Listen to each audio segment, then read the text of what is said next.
Mwanchwa omurili aritkoneria Ijumaa tariki ninye omotinino yokane mwaka 2025 gukwarigania ase Ayaatekire Chinsa Isano Ibere ase nchira yobwenge iria ne Bonface Ongeri kabana nche wikomwerio Aya na Ayaatekire Chinsa Imeya Kisi TV.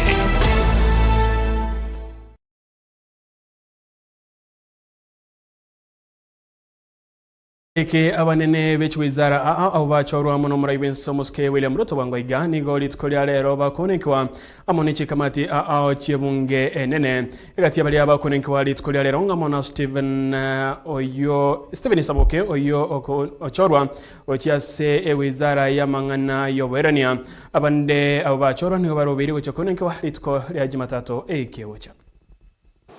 I, Stephen Mutari, that the evidence I shall give before this committee on the matters under its consideration shall be the truth and the whole truth and nothing but the truth.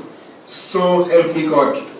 I joined the Malches group as the first Kenyan who was actually the local channel manager and MD. Previously, it was always run by expatriates. At Malches, obviously, I've had a run until the end of 2020 when COVID happened. And I was actually out of the country. I was actually an expatriate for the group based in Dubai, one of the first sub-Saharan Africa to be actually posted into the group executive. But during COVID, I made a reconsideration to actually relocate back. And so at the end of 2020, I exited the Malches executive life. So in between 2020 and now, I am actually an executive consultant in media, technology, and other management support services. Chair, just to finalize on that one, in terms of how my experience peels into this job, as you notice, I have now worked for nearly 3 decades, but half of that period is actually been in media and entertainment. Because Malches is actually a media company, it's a broadcaster, which is one of the sectors we are looking at. And in our case, we actually aggregate products. I mean, services like KBC, which is a state broadcaster, is carried on the Malches platform and given, obviously, reach throughout the country. The one thing I can confirm that is one of the highlights for me, Chair, is the digital migration that eventually happened in 2015. That was a very big shift. As you realize, the shift from analog to digital changed everything until where we are today. And at that stage, we had known and seen what was going on across, and the ITU had actually said Africa was going to migrate. Once we were engaged with the regulator, I took up that to say, I think it's something progressive to support.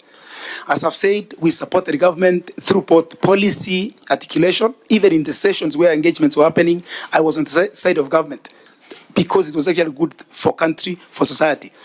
And we, in fact, had to resource a lot, including hiring competent lawyers to argue why it's the right thing. Eventually, when migration happened, one of the questions government had wanted assurance on is that the Kenyans are actually not going to be switched off, that they will actually not miss TV. And that's an assurance that we gave from the highest level from our group, that we will actually have affordable decoders to enable the switch. We'll make sure they're available to the deepest rural areas across the country covered by this honorable House representation. And when it actually did happen, and there was questions whether it will actually work, we are proud to have actually ensured there was no lack of signal across the country. And eventually, the country migrated, releasing spectrum dividend from broadcasting to telecoms, which in fact has led to the opening of 3G, 4G, 5G, because spectrum is limited as a resource. You cannot manufacture. You understand this committee? What's the name of this committee? It's actually the Committee on Communications. But when the Committee on... Committee on Communications, eh? Yes. You do more research on it. Do you understand the role of this committee towards the department you're being nominated to?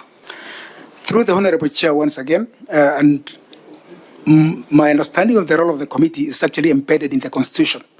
The way government works is that the government, through the executive, will run ministries.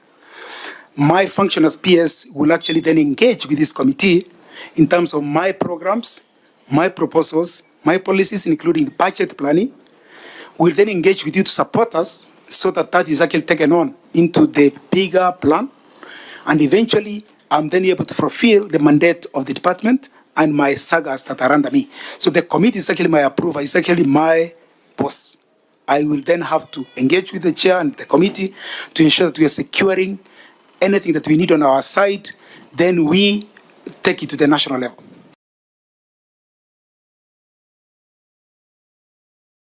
Omora Ibinso Muske William Ruto nigateruna etaro ya ye asorongoro Mount Kenya tiri ya gesiasa kolende netaro ya magendro kaukwana chinga kia kodetaro gochase chinsemo ime county ya Embu Muske William Ruto chinga kechuwa igoni gagendere kwa boria aba Kenya goyatana na korwase mangana rarete obobisa aiga Kenya egati abonengana yobogesaku.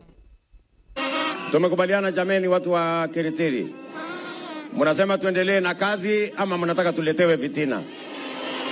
Tuendelee na kazi, tuendelee tusiendelee? Wale wanasema tuendelee, nione kwa mkono. Wanasema tuendelee, sawa sawa. Na mimi nataka niwaeleze watu wa Embu, tumekubaliana, mimi kama kiongozi wa taifa letu la Kenya nimesema ya kwamba Mungu anajua ni kwa sababu gani jamii zote ziko katika taifa letu la Kenya. Hakuna jamii iko Kenya kimakosa. Mungu ndio alipanga tuwe sisi wote hapa. Na kazi yangu kama kiongozi wa taifa ni kuunganisha jamii zote, kutoka pande zote, kutoka kaunti zote. Watu wa Kenya wakae pamoja ndio tuweze kushughulika na mambo ya maendeleo, tuondoe chuki, tuondoe ukabila, tuondoe migawanyiko, kwa sababu umoja ni nguvu. Ama namna gani jameni? Si nasemekana umoja ni nguvu? Munasema tuungane ama tutengane? Niunganishe wa Kenya wote, kutoka jamii zote, kutoka pande zote, tushughulike na mambo ya maendeleo, tusomeshe watoto wetu, tushughulike na kilimo, tuunganishe stima, tujenge barabara, tuweke maji, Kenya isonge mbele. Hebu nione wanasema kazi yetu. Jameni, tumekubaliana, si ndio?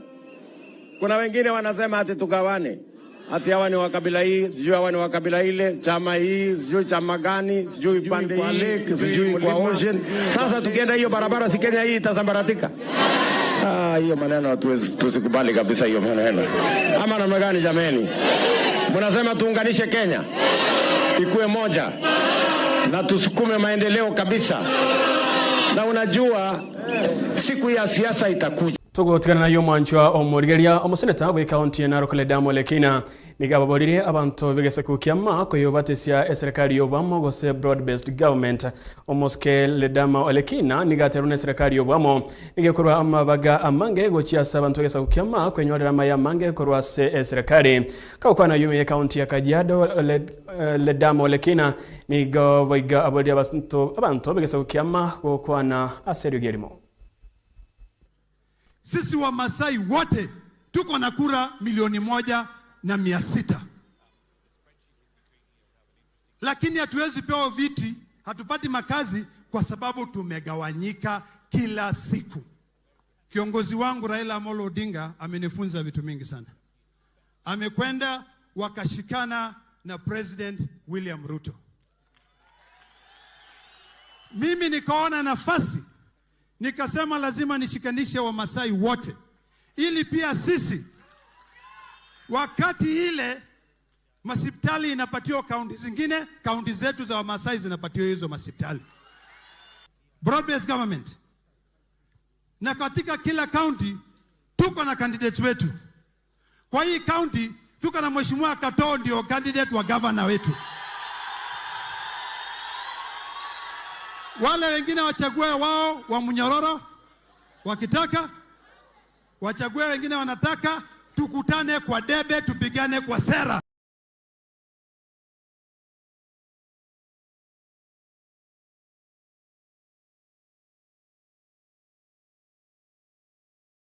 Na ase entunde ya kabere insege kagechi kibere omo director w'ekyombe ky'obutukukia NIS Nurudini Haji nigateruna ogokina kubotumeki obubewe mitandao yekerero ni gotigalite koba okosereria okonene gochia soborendi wense chinkona chiaye ni gochigo cha maega ya Nurudini Haji korwa okobosereria konde eke ya moya etire na kobagania aba Kenya wetanga korwa gotumeka emitandao yekerero asokoreria amangana arengete kobagana aba Kenya ase emesingi yobogesa ko engana gotabuna nigo eratwale ogwakwa okobego chia sobomo wense. Across the continent, we have witnessed a considerable increase in the use of social media platforms for advocacy and mobilization for civil action. However, this has resulted in the worrying emergence of coordinated and sustained misinformation and disinformation aimed at misguiding citizens, leading them to make poor decisions or fostering misguided perceptions of their governments. Although free speech is vital for our democratic freedoms, it is essential to find a delicate balance between national security and the right to free expression. Africa is facing challenges emanating from rising radical extremism and terrorism, transnational organized crime, and climate change-induced threats, and continue to adversely impact on peace and security of our continent. As the global dynamics rapidly evolve and the threats transmutate to become borderless, leaderless, and unconventional, where the arch of insecurity is experienced at every turn, Africa is facing catastrophic risks with a high degree of randomness, hence the need for enhanced cooperation, which has become necessary and unavoidable. Misuse of emerging technologies like artificial intelligence to spread disinformation, inflammatory rhetoric, and perpetuate technology-related threats. Even though advancement in technology brings with them renewed security challenges, they also present opportunities for combating them. Na okoringoriwa kwa commissioner b'ekyombe ky'obuchori n'ekimibe aiga Kenya IBC niyo kogendrete abwase Farida Abdalla korwase chinsemo cha Mombasa na Vigo Fatma Mohamed Korogarisa tayari babere ba koringoriwa kamati yobonenki oboni gerengete ko bayonenki na Vigo kubaringoria abantu ememo 10 oyomo na kubachora abantu 5 yomo abarachikoira amabaga ya ba commissioner b'ekyombe kya IBC. Prof, I want to pick up from your introductory remarks, and you did tell this panel that you were part of the 2010, or was it 2011, creation of the 200. 2009, 2010. Actually, yes. It went up to 2011. 2011. And you said you are making presentations even before the president and members of parliament. You can clarify that again? You said you are making presentations as who now? You are making those presentations as who? I was a consultant with UNDP, and I was also supporting the work of IBRC. So were you doing it as Professor Odwal or as a consultant of IBRC? I did it as Professor Odwal. Not. So what was the role of IBRC in the process? No. IRBRC never quite took me to Parliament. What happened is when IRBRC started their work, I was one of the first people invited to be a resource person. And thereafter, UNDP got interested in what I was doing because I'd been invited on the basis of my expertise as somebody in the broad field of surveying and geospatial science. And thereafter, UNDP organized for me, not on my request, on their request, to work with political parties in various fora that they had as a resource person. 1. 2, when Parliament itself organized a committee that was also dealing with boundary delimitation. This committee also invited me as an expert to go and make presentation as a resource person at their retreat. And it is during this presentation that I was asked a question on how many constituencies do you think we should have?